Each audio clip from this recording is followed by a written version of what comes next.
150 त्याची बीज प्रक्रिया केलेली आहे. साधारणतः 15 ते 20 मिनटं जे रोपं आहे 1/3 रोपं कांद्याचे ते एका टपात औषध घेऊन द्रावणात ते बुडवलेले आहे आणि आता त्याच्यानंतर अर्ध्या तासाने लगेच त्याची लागवड सुरू होईल. या पद्धतीची सर्व जी माहिती आहे ती आत्माअंतर्गत मला मिळालेली आहे नागपूर साहेबांकडून. टाकताना दाखवून रोपं याच्यामध्ये टाकताना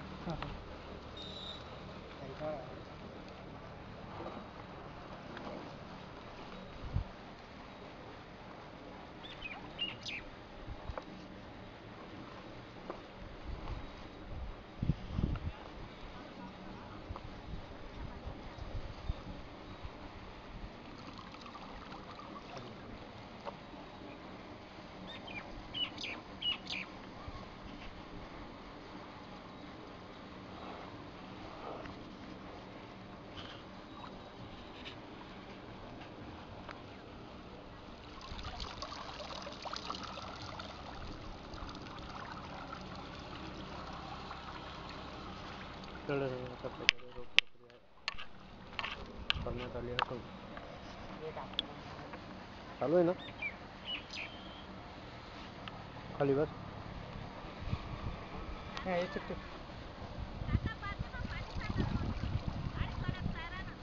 दादू ही पाण्याची बाटली देऊन येतो.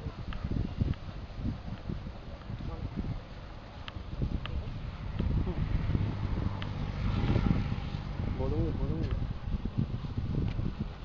अशा प्रकारे या ठिकाणी रोप प्रक्रिया पूर्ण झालेली आहे कांदा रोप लागवडीसाठी. सदरील हे रोपे प्रक्रिया करून लागवडीसाठी तयार केलेले आहे. आता तरी 1 तासानंतर हे रोप लागवडीसाठी वापरले जाणार आहे. हे रोपे प्रक्रिया चालू आहे. या रोपे प्रक्रियेमध्ये ट्रायकोडर्मा 22 टीन 10 मिली 10 लिटर पाण्यामध्ये घेतलेले असून हे द्रावण तयार केलेले आहे सदरील शेतकऱ्यांनी. व हे रोपे आता सदरील रोपे लागवडीसाठी तयार आहे. रोपे प्रक्रिया केल्यामुळे जेणेकरून त्याच्यावर होणाऱ्या रोगाची प्रतिकारशक्ती वाढेल व उत्पन्नामध्ये वाढ होईल आणि त्यांचा होणाऱ्या कीटकनाशकांचा जो खर्च आहे तो वाचून त्यांच्या उत्पादनात वाढ होईल. या प्रादुर्भावाने सदरील शेतकऱ्यांनी रोपे प्रक्रिया केलेली आहे.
तो पाणी सांडायचं ना आता त्या टमाट्याला त्यांनी टाकून एकच नाही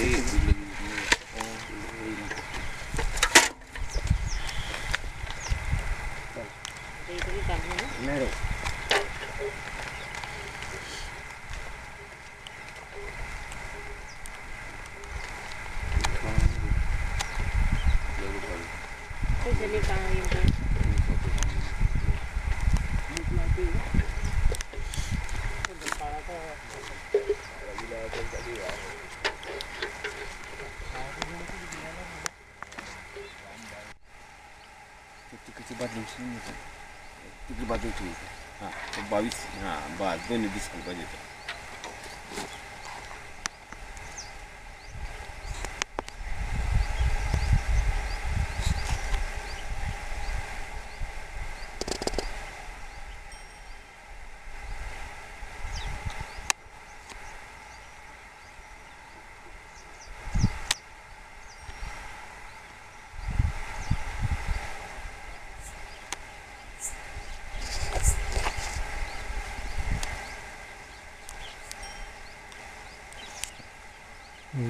आता फक्त असं पकडून द्या असं पकडून चालेल असं पुढे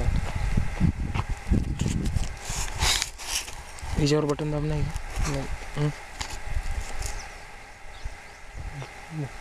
आता असं बोलून हो चालेल आपल्याला पहिले कांदा रोप प्रक्रिया करताना हे रोपं राहतात रोपांचे पहिले 2 ते 3 इंच शेंडे खोडून घ्यायचे हो. त्याच्यानंतर शेंडे खोडल्यानंतर आपल्याला 10 लिटर पाण्यामध्ये 10 ग्राम 22 टीन टाकून प्रक्रियेत 15 ते 20 मिनिट रोपे भिजू द्यायचे हो त्याच्यानंतर काढल्यानंतर ते 2-3 मिनिटं सुकवायची आणि मग लागवड करायची हो तर आपण आता प्रात्यक्षिक करू हो चालेल खाली करू ना कॅमेरा तुमचं चालूच आहे तू नाही तुमच्याकडे खाली तुम्ही वाकले की हां खाली बसून घ्या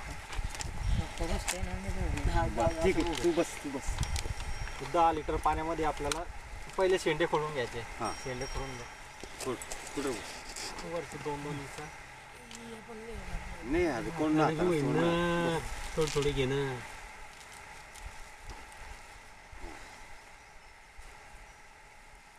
शेंडे फोडल्यानंतर सर्व यायला पाहिजे त्याच्यात हा फक्त आप्पा उभे आहे त्याच्यामुळे ते आप्पा येतात बॅनर ते माल जाऊ देतो हां. यांचं हे यायला पाहिजे शेंडे खोडणं वगैरे जवळून या जवळून घेतो बॅनर घ्यायला पाहिजे म्हणे बॅनर बॅनर त्या अगोदर घेतलं बॅनर बी येते शेंडे फोडल्यानंतर आपण 10 ग्राम पाणी 22 टीन टाकायचं आहे 10 लिटर पाण्यामध्ये तर आपल्याकडे माप नसल्यामुळे आपण अंदाजच टाकू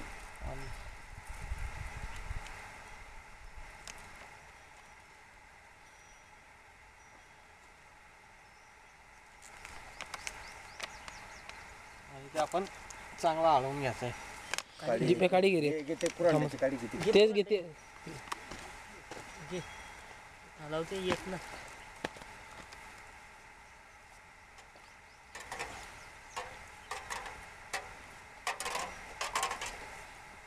मिक्स झाल्यानंतर आपले जे रोप आहे ते पाण्यामध्ये डुबवायचं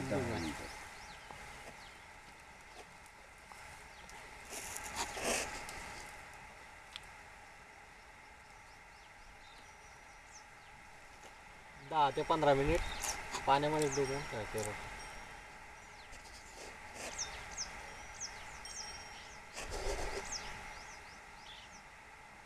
10 ते 15 नंतर काढायचे मग लागवड करायची 2 मिनिटं बाहेर सुकू द्यायचे त्यांना सावलीमध्ये आणि नंतर मग लागवड करायची ते किती 22 समजा ठेवून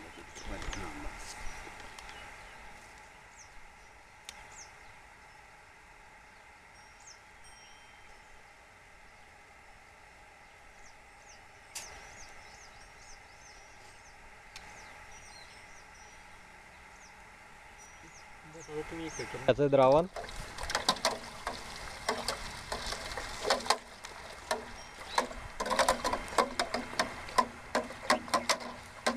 चांगलं ढवळल्यानंतर आपण शेंडे काढलेलेच आहे ते रोप जरा चांगलं रोप बुडवायची सरळ डुबवून ते असे ठीक आहे मी टाकतो त्याच्यावर 10 ते 15 मिनिट रोप बुडवून ठेवायची आपण पाण्यामध्ये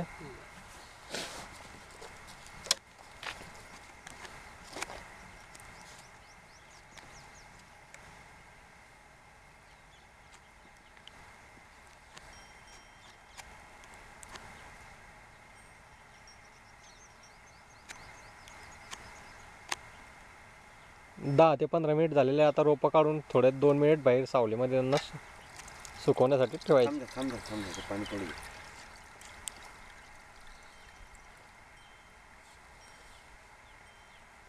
पसरून जातात थोडं चवडे करणं थोडे असे. बरं.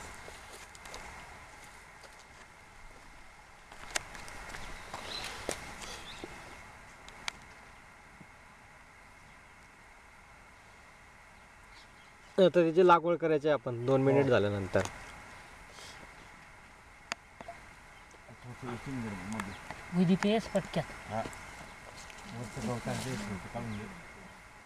इकडून पुढून घ्या आणि जरा. फक्त द्या फक्त इकडे तोंड करे तुम्ही.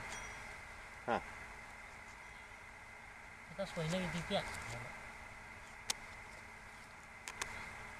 चांगलं उकळालं. हे नाही नाही काही आयचं नाही फक्त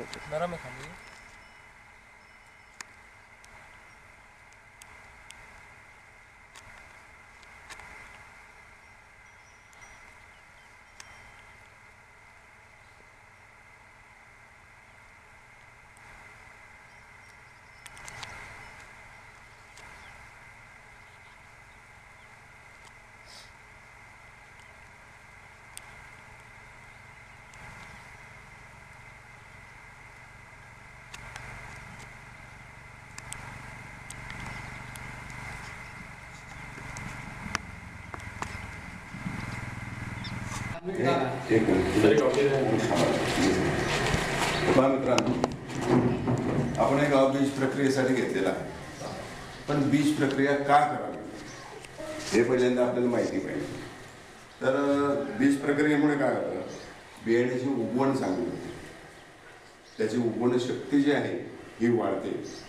नंतर PSB सारखे रायझोबियम सारखे जे काही जीवाणू आहेत हे जर आपण लावले बियाण्याला तर जमिनीमध्ये जे काही आता स्फुरद असतं हे आपल्याला अवेलेबल फॉर्ममध्ये नसतं आणि ते अवेलेबल फॉर्ममध्ये आणून देण्याचं काम हे PSB जीवाणू करतात. म्हणून ते जर आपण बियाण्याला लावलं तर आपल्याला जमिनीतलं PSB स्फुरद आपोआप त्या पिकाला मिळतं. म्हणजे तेवढं खत देण्याचं काम कमी होतं आपलं. म्हणून हे बीज प्रक्रिया आवश्यक आहे. नंतर जे काही रोग आणि किडी असतात ह्या कमी प्रमाणात येतात. त्याच्यामध्ये 100% येत नाही असं नाही, पण त्याच्या जी रोगप्रतिकारकता आहे ती वाढते. म्हणून ही बीज प्रक्रिया आवश्यक आहे. नंतर जर रोग कमी झाले आपले त्या बियाण्या या स्फुरदमुळे जर आपल्याला PSB मुळे स्फुरद मिळालं तर आपल्या उत्पन्नात नक्की वाढ होते. जवळजवळ 30 ते 35% त्याच्यामुळे वाढ होते उत्पन्नामध्ये. त्याच्यामुळे ही बीज प्रक्रिया आवश्यक आहे. आता बीज प्रक्रिया कशी करायची हे आपल्याला आता तो करून दाखवतो. हां करून हे जाधव साहेब आहेत आपले, हे आता बीज प्रक्रिया कशी करतात हे करून दाखवतो. हे आपलं घरचंच बियाणं आहे. हां नंतर हे आपण पाणी घेतलेलं आहे. तर साधारणतः 1 लिटर पाण्यामध्ये 125 ग्रॅम गूळ उकळून घ्यायचं. उकळून ते गार करायचं ते पाणी आणि गार केलेलं पाणी पहिल्यांदा त्या बियाण्याला लावायचं. ते करून दाखवतो. साहेब तुम्ही सांगितलं गेलं की बाबा हे काय ते पण त्याचे गावठी भाजी सांगायचं पण काय पावडर कोणतं आहे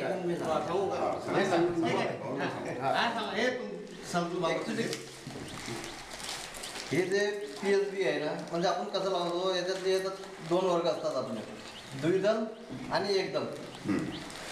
जे आपण आजपर्यंत जे लावत असतो द्विदल आणि स्फुरद विरघळणारे काम करणारे हे म्हणजे PSB म्हणजे फॉस्फेट म्हणजेच फॉस्फेट फॉस्फेटची. आणि ॲझोटोबॅक्टर म्हणजे ॲझोटोबॅक्टर म्हणजे नत्र म्हणजे युरिया. म्हणजे युरिया तुमचं जे आपण 2 पोत्या 4 पोत्या जे आपण आपल्या शेतात टाकतो हेच जर आपण बीज प्रक्रिया करून टाकलं तर 30 ते 35% आपण नंतर वाचू शकतो. हेच जर आपण बीज प्रक्रिया करून केली तर आपलं 30 ते 35% पोटॅश वाचते. त्यानंतर रायझोबियम म्हणजे जे द्विदल पीक असते ना आपलं साधारणतः आपलं द्विदल पीक म्हणजे उडीद ज्याचे 2 भाग होतात ते हरभरा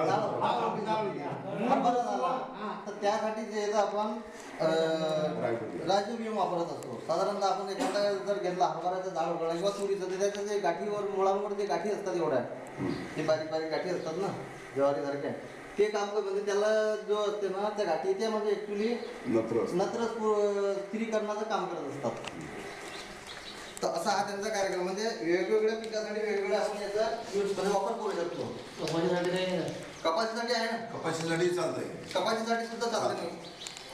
आता कपाशी चालतं त्याला कसं करून कपाशी तेच आता आपण गुळगुळी तेच म्हणणार. ते आलं लक्षात आपल्या या गावात 95% कपाशी आणि हायब्रिड साठी टाका. कपाशी चालतं.